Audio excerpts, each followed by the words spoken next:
on this episode of Pawn Stars. A guy came in with 2 pole axes that he said were made over 500 years ago. If they're genuine, they could be worth a lot. So I called up Craig to see if he can authenticate them. So we got some Halberds here. What do you think? Yeah, very nice halberd. Very nice. Thank you. How old do you think that is? Well, about 500 years. I'm going to put it back down again. That would make me more comfortable. Let me put the halberd down. Yeah, this is a very nice piece. What do you know about it? I believe this one's Austrian because of the pattern and also this particular outline. And you also have these dots here. Typically, the halberds that were made in Austria will have these little vent holes in them. And you'll also see these little side hooks as well on the Austrian designs. This is definitely Austrian. Tell me what you know about the other one. I believe the other one's Italian. Okay, you would be right. This is more ornate, a little more gaudy, if you will. All right, so you're fairly sure they're from the 1500s? Actually, I'm not.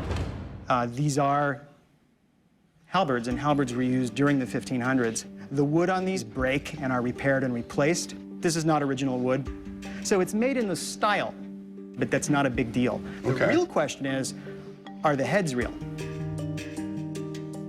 The Victorians were famous for building classic production of older weapons. Okay.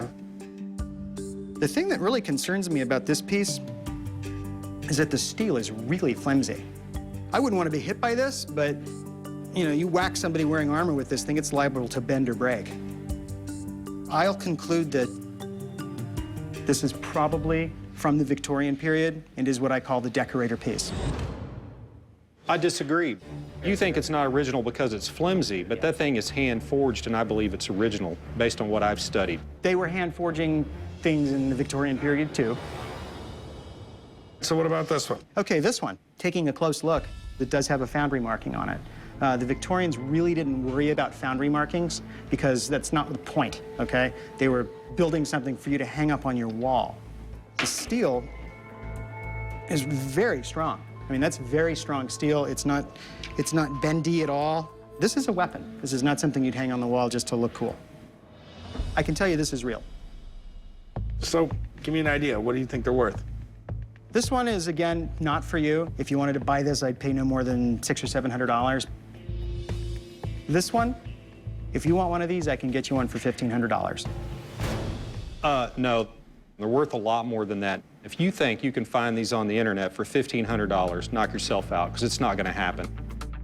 If you're not exposed to the market and don't know where to find a piece like this, you know, $3,000, $4,000, $5,000, not out of the question. But the value, about $1,500. Well, I disagree with you. Good luck finding something of that quality. Okay. Hey, Corey. Appreciate it, man. Pleasure.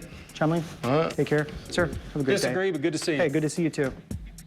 Craig's not afraid to mix it up a little bit. Sometimes he pisses people off, but he never steers me wrong. And even though they're not as valuable as we originally thought, I'm still interested.